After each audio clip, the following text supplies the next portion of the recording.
In the year 1324, a king from Africa began a journey across the Sahara Desert. His caravan was unlike anything the world had ever seen. Thousands of people, hundreds of camels, each camel carrying bags of gold, so much gold that when he passed through cities, he gave it away freely, and in doing so, he caused the price of gold to collapse.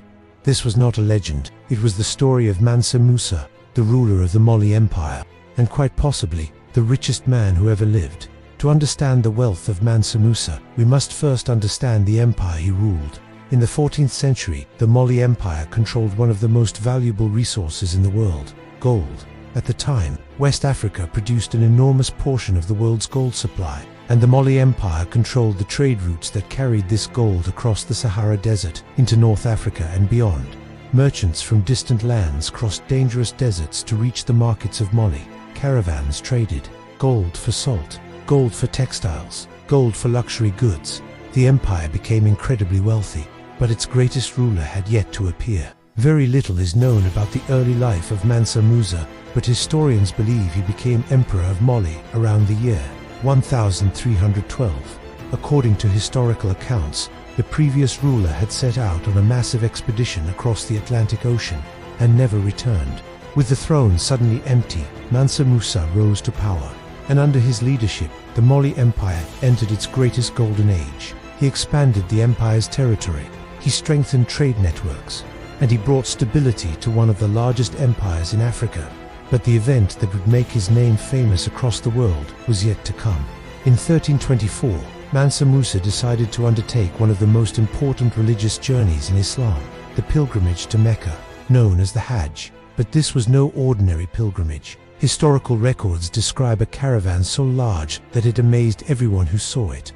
Some accounts say it included 60,000 people. Servants, soldiers, merchants, and officials traveled alongside the emperor. Hundreds of camels carried supplies, but they also carried something else: gold, large quantities of it. Each camel reportedly carried bags filled with the precious metal. As the caravan passed through cities such as Cairo, Mansa Musa gave gold away generously.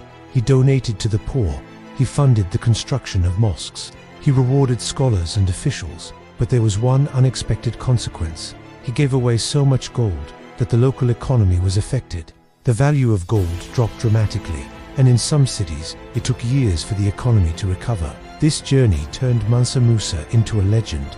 News of his wealth spread across the Middle East and Europe. For the first time, many people in the outside world began asking, where was this incredibly rich empire? The answer was Mali.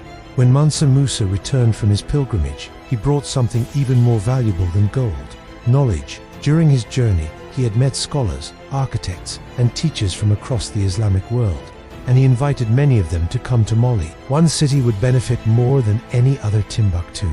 Under Mansa Musa, Timbuktu grew into one of the most important intellectual centers in the world. He commissioned the construction of great mosques, including the famous Djinguiba Mosque. Schools and universities expanded. The University of Sanka became a major center of learning. Students traveled from across Africa and the Middle East to study subjects like mathematics, astronomy, medicine, law, philosophy. Thousands of manuscripts were written and preserved in the city's libraries. Timbuktu became a symbol of knowledge, culture, and scholarship, and much of this transformation was made possible by the vision of Mansa Musa. Estimating the wealth of Mansa Musa is almost impossible. Modern economists have tried to calculate it. Some estimates suggest his fortune would be worth hundreds of billions of dollars today.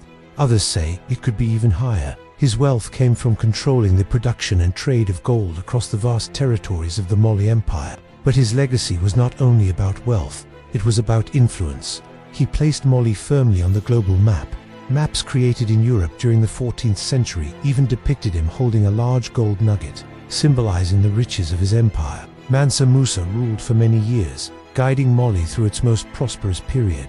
But after his death around 1337, the empire slowly began to weaken. Future rulers struggled to maintain the same level of power and stability. Trade routes shifted, new empires rose, and eventually, the dominance of Mali faded. But the legend of its greatest ruler never disappeared. The story of Mansa Musa is more than a story about wealth. It is a story about leadership, vision, and cultural influence. He built cities, supported education, and connected Africa to the wider world. His journey across the Sahara became one of the most famous events in medieval history, and even centuries later, historians still consider him one of the most remarkable rulers who ever lived. If you enjoyed this story, the next chapter in Africa's history is just as fascinating. Watch our next video on the Songhai Empire, the powerful kingdom that rose after Mali and became the largest empire in West African history. Because Africa's untold history is far greater than most people realize.